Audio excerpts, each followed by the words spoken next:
When most people are shopping for a Medicare supplement, they do what makes sense. They look at the monthly premium and pick the lowest one. And honestly, that instinct isn't wrong.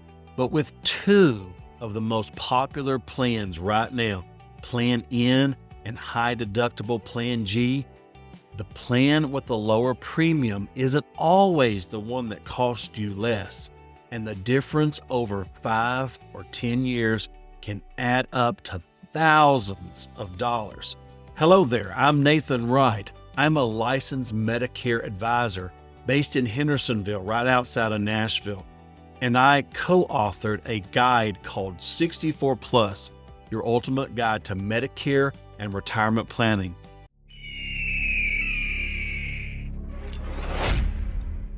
I walk people through this exact comparison every single week, and I want to make sure that you're looking at the full picture before you decide.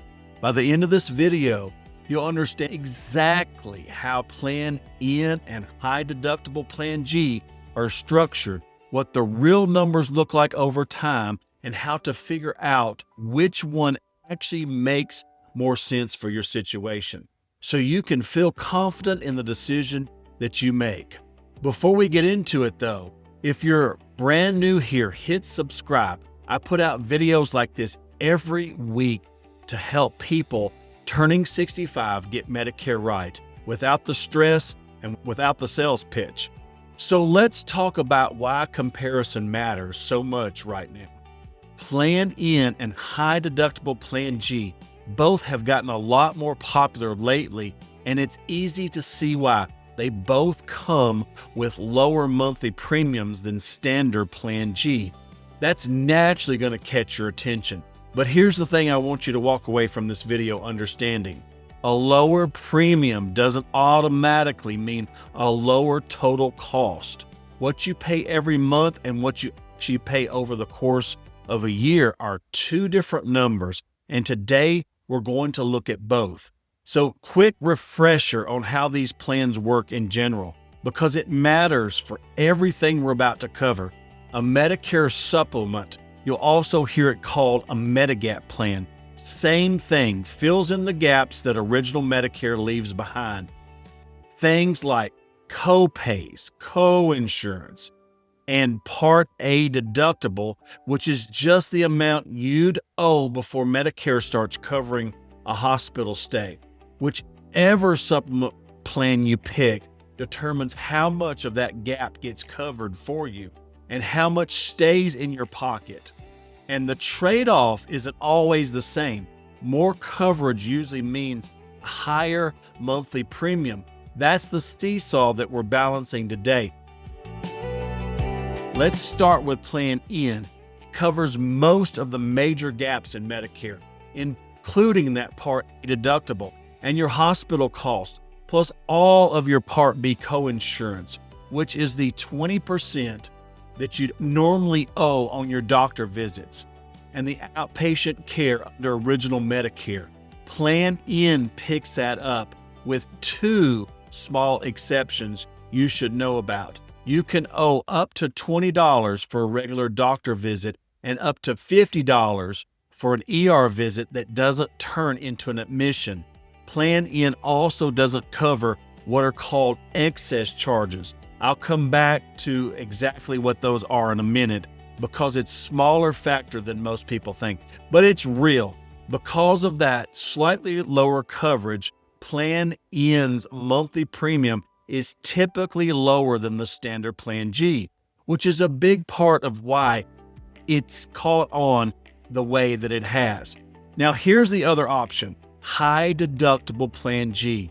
This one covers everything that Standard G covers, which is essentially all of the major Medicare gaps, but only after you've met a deductible first. For 2026, that deductible is $2,950.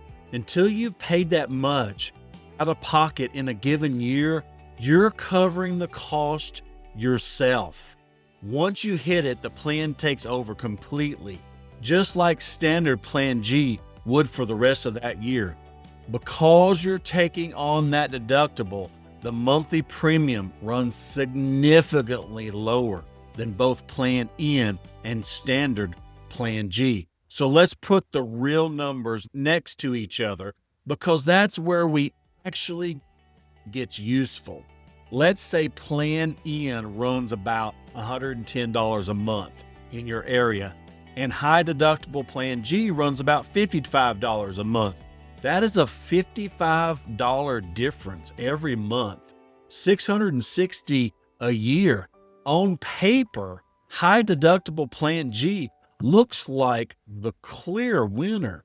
But watch what happens depending on how much health care you actually use in a given year. In a low use year, a couple of routine visits, nothing major, High Deductible Plan N wins easily. You're paying a fraction of the premium and barely touching that deductible. In a moderate use year, the gap starts to close, but High Deductible Plan G is usually still ahead. But in a high use year, say you have a procedure, a hospital stay, something you didn't plan for, you could end up paying that full $2,950 deductible on top of your premium, and suddenly Plan N, with its higher but more predictable monthly cost, come out ahead for the year. Now stretch that out over 5 or 10 years. Add the premiums plus realistic out-of-pocket cost under both plans. In your healthy years, High Deductible Plan G is going to win by a wide margin. In the years where your health needs more attention, Plan N ends up often costing less overall. So the real question isn't which plan is cheaper today, it's which plan fits the combination of savings and protection that makes sense for how you actually use healthcare. I see this exact conversation play out with clients constantly here in Hendersonville, just outside of Nashville. People who are ready to enroll and just want to make sure that they're not overpaying for the wrong reasons. So if this is helpful, I actually cover all of this in a lot more detail in my free live Medicare workshop online. It's only about 30 to 40 minutes. It's completely free, and we go live multiple times a week. You can grab your spot at medi65.com/workshop. The link is also in the description below. Let's talk about the break even, because that is really the heart of the decision. There is a specific usage level where the total cost under both plans end up equal. Below that level, High Deductible G saves you money. Above it, Plan N does. So how do you figure it out where you realistically fall? Not based on fear of a worst case year, but based on actual health history. How many times do you see doctors? What your medications and ongoing needs look like. That's an honest starting point.